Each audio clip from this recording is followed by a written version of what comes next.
David Furnish exposed Sussex's real plot behind UK return, begging King to restore Harry's diplomatic immunity. Perhaps the most stressful thing on Charles's plate this week is his son, Prince Harry, who this week decided to stage a clinging return to the UK. No one had expected the Duke of Sussex to make the 8,500-kilometer trip for what is only a preliminary hearing, and to simply watch proceedings, since he is not giving evidence, and could easily have watched the whole thing at home via a private stream. But no, there Harry was, making a point, fronting up to the High Court in a somber suit, and looking pleased as punch to have a chance to put the boot into Fleet Street, where things really took a turn for the worse. For Charles, though, was not just finding out his son had decided to pitch up on home turf, but that his son demonstrated his continuing refusal to not waste an opportunity to lash out at the royal family. Harry did not have to appear in court, but he chose to fly to the UK anyway. Something smells fishy, and he's starting a new campaign of turning tables.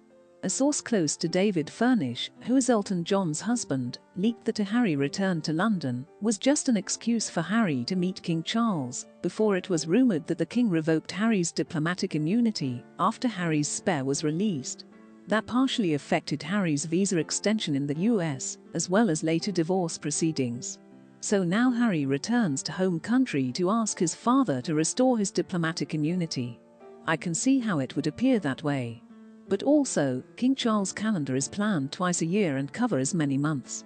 Harry can pop in whenever he wants, but he for sure can't pull that with the king. He pushed his way out of the royal family. He can't just waltz right back in. The Frog Prince has been told that he needs to give 28 days notice of any visit to England, so that risk assessments can be done to ensure proper security. If he's trying to pick a fight by visiting without proper notice, he's putting himself and Meghan and children at risk.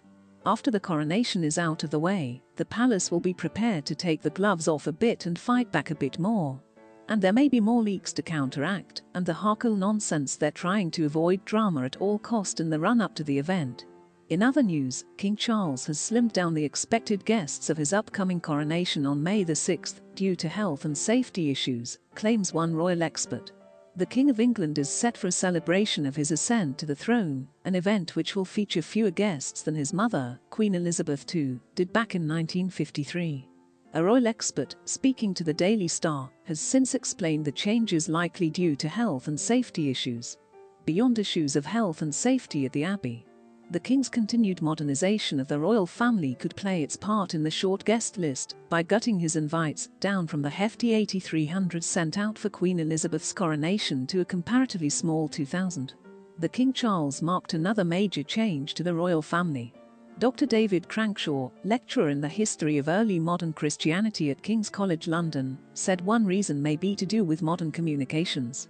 Why invite so many people from across the UK and indeed across the world when they can get a better view by accessing coverage via television or the internet?